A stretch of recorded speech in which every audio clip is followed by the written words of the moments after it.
রাসূল করিম সাল্লাল্লাহু আলাইহি ওয়াসাল্লামের দরবারে একজন মহিলা আসছেন। মহিলাটা ছিল একটু খাটো, মহিলাটা খাটো, একটা খাটো মহিলা নবীজির কাছে এসে কথা বলে চলে গেলেন।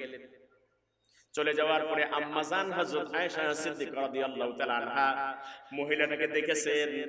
দেখার পরে ওই মহিলাটা চলে যাওয়ার পরে আল্লাহর হাবিব সাল্লাল্লাহু আলাইহি ওয়াসাল্লাম কি বলছেন, ইয়া রাসূলুল্লাহ, ইয়া হাবিবাল্লাহ, সেই মহিলাটা আপনার কাছে আসছিল, এই মহিলাটা তো একটা খাটো মহিলা।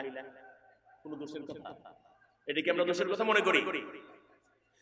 এটা তো একটা খাটো মহিলা, এটা তো পরিপূর্ণ লম্বা না, এটা বেটে মহিলা, খাটো মহিলা। আল্লাহর হাবিব সাল্লাল্লাহু আলাইহি সাল্লাম বললেন, খেয়াল করেন, আল্লাহর হাবিব সাল্লাল্লাহু আলাইহি সাল্লাম বললেন, ও আয়েশা, তুমি কাজটা করলা কি? তুমি তো তার ব্যাপারে গীবত গিয়ে ফেললা। এই গীবতটা যে তুমি গিয়েছো, জানো এটা কত বড় পাপ হয়েছে? জেনে রাখো, তোমার এই গীবতের খুব খেয়াল, খুব খেয়াল, এই গীবতের পাপটাকে যদি সমুদ্রের পানির মধ্যে ছেড়ে দেওয়া হয়, যত সমুদ্র আছে সবগুলি সমুদ্রের পানি, আর পানির কালার থাকবে না, সবগুলি পানি কালো হয়ে যাবে এই একটা পাপের কারণে। আল্লাহু আকবার, আল্লাহু আকবার। আওয়াজ ভালো হয় না, জোরে বলেন আল্লাহু আকবার। এক পাপটা কত বড়, অথচ মুসলমান আল্লাহ যে বলছেন ওয়াইলুন, সে ধ্বংস হয়ে যায়, সে বিনাশ হয়ে যায়। গাড়িটা কত বড়, আল্লাহর গাড়িটা কত বড়, আল্লাহ যাকে বলে ধ্বংস হোক, তার আর উপায় আছে? আর উপায় আছে? আল্লাহু আকবার। আমি আশ্চর্য হয়েছি, আল্লাহ এত কঠিন কথা বলেছে।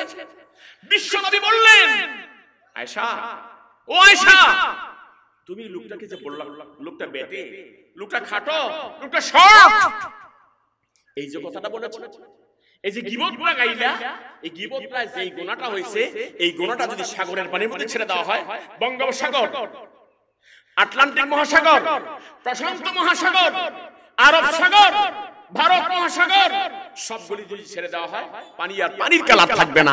এই গুনাহটার কারণে সবগুলি পানি, সবটা পানি কালো হয়ে যাবে। আপনি চিন্তা করছেন?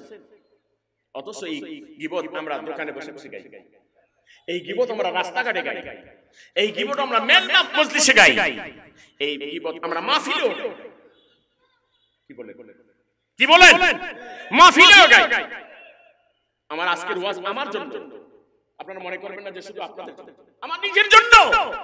সাহস পাই কই একজন আলেম আর একজন আলেমদের বিরুদ্ধে কথা বলতে? অথচ আজকে হচ্ছে। দুঃখ, আমার দুঃখ কলিজাটা ভেঙে যাচ্ছে। যেখানে আলেমরা ছিল ভাই ভাই, আলেমরা মানুষকে ভাই ভ্রাতৃত্ব শিক্ষা দিত, আজকে সে আলেমদের মধ্যেও আজকে ভাই ভাই থাকতে এর কথা দুশ্মনী পরিণত হয়ে গেছে। আশ্চর্য, আশ্চর্য। কেন? এরকম তো হওয়ার কথা ছিল না, এরকম তো হওয়ার কথা ছিল না। কওমি আলিয়ার বিরুদ্ধে কেন কথা বলবে? আলিয়া কওমির বিরুদ্ধে কেন কথা বলবে? সুন্নি ওহাবির বিরুদ্ধে, ওহাবি সুন্নির বিরুদ্ধে, এই পীর সেই পীরের বিরুদ্ধে, সেই পীর এই পীরের বিরুদ্ধে, এই আলেম সেই আলেমের বিরুদ্ধে, সেই আলেম এই আলেমের বিরুদ্ধে। ইসলাম কি এটা শিক্ষা দিয়েছে? এ কোরআন কি এটা শিক্ষা দিয়েছে? কোরআন কি ইত্তেফাক শিক্ষা দিয়েছে না ইত্তেহাদ শিক্ষা দিয়েছে? আমরা ইখতিলাফ করছি, আমরা ইখতিলাফ করছি, ইত্তেহাদ করছি না। আজকে বাংলাদেশে একজন আলেম নাই যে আলেমটা সকল আলেমদেরকে একটা প্ল্যাটফর্মে এনে দাঁড়া করায়। একজন আলেম এগিয়ে আসছে না, প্রত্যেকটা হিংসায় ভরে গেছে। লা হাওলা ওয়ালা কুওয়াতা ইল্লা বিল্লাহ। এটা আমাদের ভবিষ্যৎ ভালো না। আপনারা যে যাই মনে করেন, এটা আমাদের জন্য ভবিষ্যৎ ভালো না, ভালো না, ভালো না। আমাদেরকে ঐক্যবদ্ধ হওয়া দরকার। জাতির নেতৃত্ব দিবে আলেম ওলামারা, জাতির নেতৃত্ব দেওয়া দরকার আলেম ওলামারা। কথা বলেন ঠিক কিনা? আজকে আলেম ওলামাদের মধ্যে বিবাদ, এই বিবাদ আমাদের জন্য ক্ষতির কারণ হয়ে দাঁড়াচ্ছে। এই বিবাদ আমাদের জন্য বিষম ক্ষতি হচ্ছে। এই ক্ষতি থেকে বাঁচতে হলে আমাদেরকে ঐক্যবদ্ধ হতে হবে।